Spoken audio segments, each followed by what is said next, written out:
What is non-obviousness? Does your invention meet this requirement?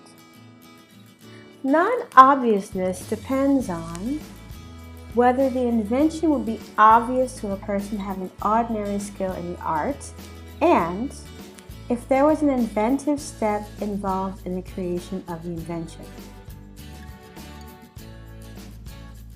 Non-obviousness, in summary, depends on whether people could have predicted the invention, whether they already knew about the invention, if they were skilled in that art, and if there were any inventive steps involved in the creation of the invention.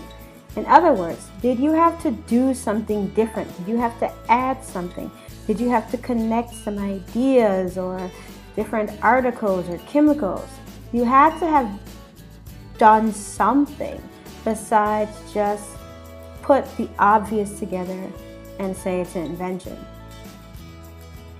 Who is a person having ordinary skill in the art? A falsita.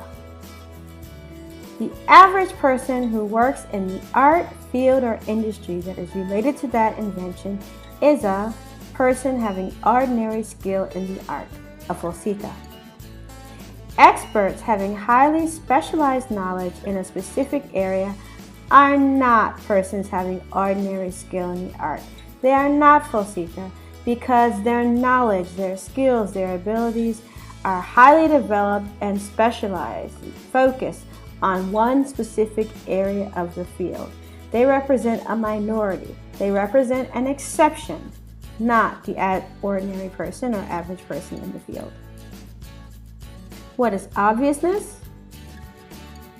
Was the invention anticipated by other people based on the prior art?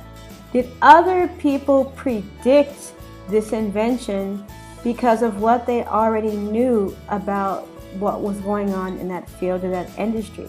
Based on the field, based on the industry, based on the history of development, was the invention already known about? Was it already predicted by people having ordinary skill in the arts?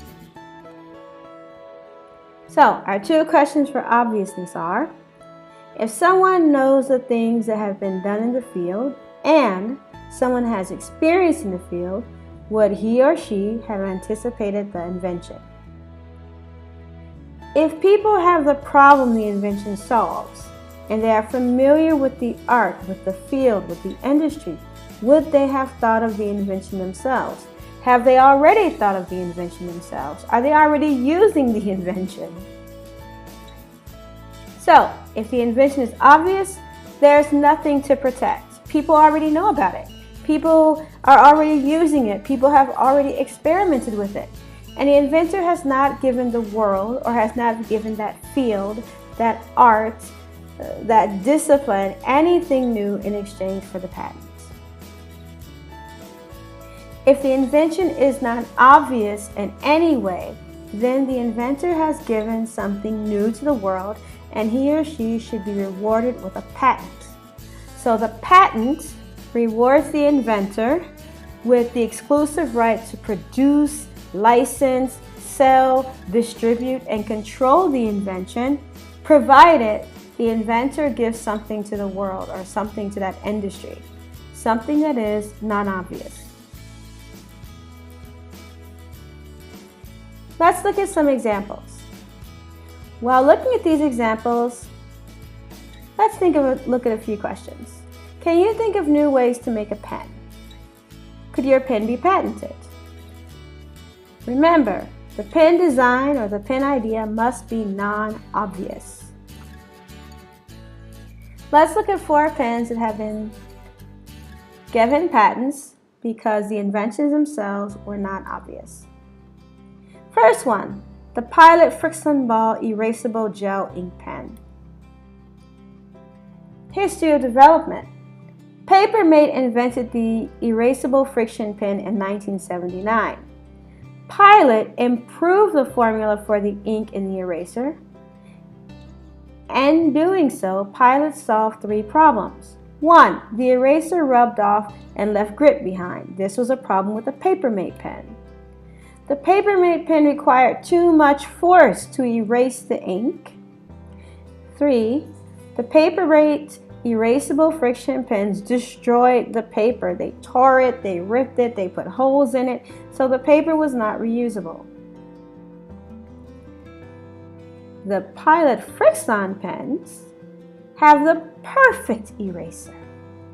Enough friction to erase the ink easily, but the user doesn't damage the paper while erasing the ink. It doesn't leave grit behind either. Last, it doesn't require much force to erase the ink. How did Fixon do this? Rubbing the thermosensitive Fixon ink with its eraser causes the ink to heat up and become invisible. So it's not actually being erased, it's just not visible to the human eye. The ink is still there, and extreme cold, -10 degrees Celsius or under, will cause it to reappear. But for practical purposes in the office, for schoolwork, when writing something, what was written has been erased. Our next pen, the Sakura Jelly Roll ink pens. This received a patent, and it is a non-obvious invention. Problem solved by the Sakura pen. The colorant and solvent problems. People had tried to make these colorful jelly pens before, but the colorant and the solvent didn't mix evenly. The pigments in the pen tended to separate in the pen body over time, so that you did not get an even distribution of the colors or mix of the colors when using the pen. Also, the user cannot evenly mix the colorant and solvent after the pen has been packaged. So they mixed it up at the factory, you receive the pen, you have the pen for a week, 2 months, 3 months, you want to use the pen, and now you find the colors are separated, the solvent and colorant have separated. The pen basically doesn't work the way it's supposed to work. The writing has undesirable gradation. It's not even, it's not fluid, it's highly variable, so you don't get a smooth writing experience and the final product doesn't look good. What did they do? Sakura solved these problems. It created a perfect formula for metallic and glitter inks. These pens have ink that shines brightly over time and when you buy it. The pens have good ink flow for good gradation. The ink remains evenly mixed, so we don't have to worry about that separation and uneven coloring in different colors. There's consistency. The ink has a thickening agent that increases the viscosity of the ink so the metallic sheen won't sink to the bottom of the ink cartridge, resulting in an undesirable look, variable gradation, a product that the buyer didn't intend to buy. So we have a product that consistently does what it's expected to do over time. The Fisher Pace pen is our third example. This pen has a pressurized ink cartridge that pushes out ink. It works in extreme temperatures, on airplanes, and in space. It uses special ink which prevents the ink from leaking uncontrollably when it is in an environment that is not highly pressurized. The ink has the consistency of rubber cement. It's a viscous gel that turns into ink liquid when shearing motion from the rolling ball comes into contact with it. So it's a thick fluid, but it only becomes liquid that you can put on paper when the person is actually writing. This is excellent when writing upside down, on airplanes, in space. You don't have to worry about the flow of ink because the fluid itself is dense enough and is thick enough to fall onto the ball and the person can easily write. Funny note, the Russians solved this problem by just using pencils. But innovation is innovation. Lamy Dialogue fountain pen. Let's take a look. Patent for the Lamy Dialogue 3 is a design patent. So the pen's functionality, what it does isn't special, but it's the way it does it. It's how it looks. It is a retractable fountain pen. Now let's look at these words. Fountain pens are normally not known to be retractable. They have a nice quill at the end, You put ink inside the pen and then you write. They have nice gradation. They're very formal looking, very stylish, if I may say so, very sexy. Retractable pens are known to be very common. You click them in and out. The final product from writing something doesn't look exceptionally good. Certainly doesn't look as good as when writing with a fountain pen. But retractable pens are cleaner than fountain pens because you don't have to dry the ink when using a retractable pen. You don't have to worry as much about smearing because the ink dries quickly. So a retractable fountain pen is an innovation in itself. When the pen is retracted, a solid ball valve covers the nib opening. So it covers the little hole where the quill or the part you put on the paper to write comes out, creating a protective shell over it that is very secure. So the pen doesn't leak ink into your pocket. It doesn't leak ink all over your bags and on your tables. The valve is closed and the ink stays inside until you are ready to use the pen.